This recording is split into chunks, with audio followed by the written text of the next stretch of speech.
Deadly violence has erupted along the Gaza border today as the U.S. Embassy officially opened its doors in Jerusalem. The move has been met with anger from Palestinians who see East Jerusalem as a future capital. More than 50 Palestinian protesters have been killed, including 6 children. But Israeli Prime Minister Benjamin Netanyahu is defending the country's action in Gaza, saying Israel has an obligation to defend the border. Noura Erakat is a human rights attorney, assistant professor at George Mason University, and a specialist in the Palestinian-Israeli conflict. She joins me now from Washington. Noura, thank you for being with us. Dozens have been killed in clashes along the border today. It's become the deadliest day of violence in the region since 2014. Israel has been criticized for its response. Can you explain why Palestinians are so outraged by the embassy move? So let's just start by saying that there isn't a border with Israel. Israel has never declared its border. So what you have are the armistice lines from 1949 that also constitute the 1967 lines. And so there is no border. Number two, there were no clashes between Palestinians and Israelis because there's a buffer zone.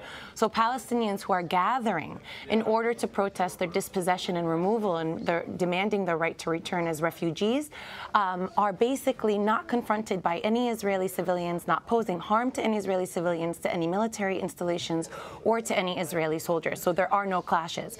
This was the lethal use of force against nonviolent protesters who did not pose a threat to Israel. Number three, this isn't just about the embassy move. Palestinians have been protesting for 70 years, demanding their right to return and their right to freedom.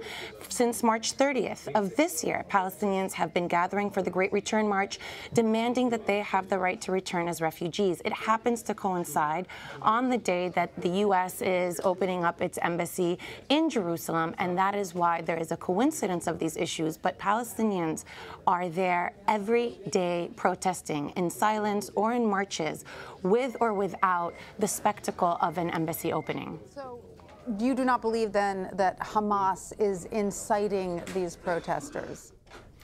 It has been made very clear that this is a gathering of Palestinian civil society who have organized themselves without any direction from Hamas and, in fact, in contravention to them. Hamas is not just Israel's nightmare. Palestinians don't want them either, but that is actually a scarecrow in this situation. When we continuously look at Hamas as the source of the issues, what we're doing is we are dehumanizing Palestinians who have been protesting for 70 years. Hamas wasn't created until 1987. Why were Palestinians protesting before then? Palestinians are being removed in Jerusalem, in Sheikh Jarrah, in Hizmeh, within Israel, in al-Hiran. There is no Hamas there. This is a scarecrow, and we should engage in more responsible discussion about why Palestinians are protesting, how their human rights are being violated, and how Israel needs to be held to account. So obviously this goes back, as you said, 70 years. What is the significance of today's move of the U.S. Embassy to Jerusalem? Israel declared its independence on May 14th, 1948. Palestinians consider May 15th, the day that their forced exile and removal was consecrated, as their catastrophe or their Nakba. Unlike any other country where refugees are given the right to return, Israel has prohibited the Palestinian refugees from the right to go back to their own homes because it explicitly does not want to disrupt a Jewish demographic majority. It wants to enshrine a racial, religious supremacy, and the mere presence of Palestinians would upend that. Now, already on the ground, there is a situation of de jure apartheid, but the return of refugees would make that more obvious because Israel does not want to absorb Palestinians into its citizenry because it would make it even more blatant and instead enshrines a policy of apartheid to exclude them from any benefits while it continues to regulate their lives. Now, just to get back to the issue of Hamas for a moment, I know you say that many Palestinians reject Hamas as well, but it does control Gaza and is helping to organize some of the organizations, and it has declared its intention to destroy Israel. So does Palestinian leadership need to acknowledge the right for Israel to exist in order to achieve peace? Do you think peace will come through a two-state solution?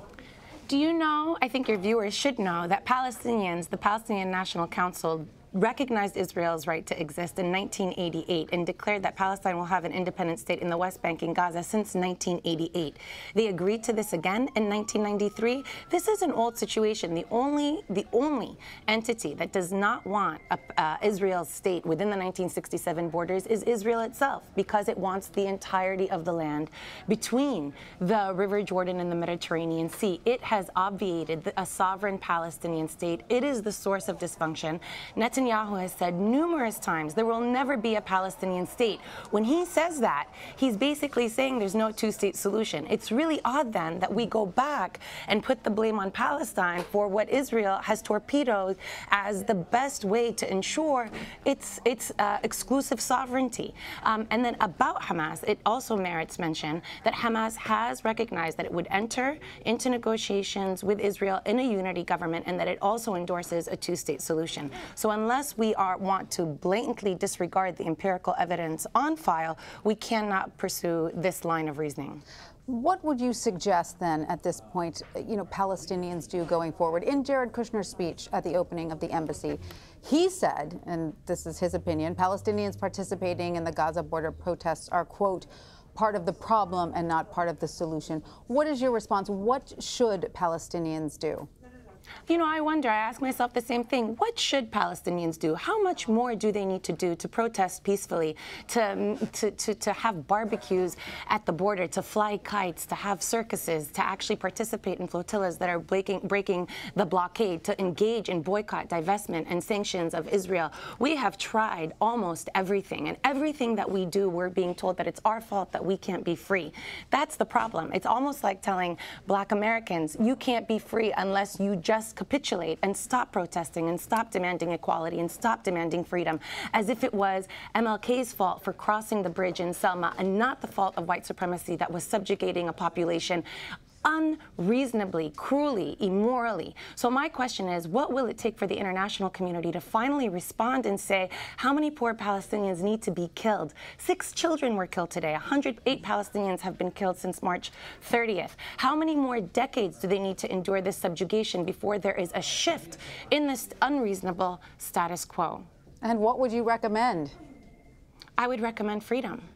I would recommend a world that is the exact opposite of what Trump and Netanyahu are driving us into, which is a series of garrison states of exclusive, explicit, racial, religious supremacy. I would engage in a world where we actually believe that all humans are created equal, where we're actually engaging in a universalist vision, where all of us, it's all of us or none of us, where there is room for everybody, and that's what Palestinians are demanding. And who would you say who would you say is the leadership that should negotiate this? I mean, Palestinian leader Mahmoud Abbas has now said... Negotiate what?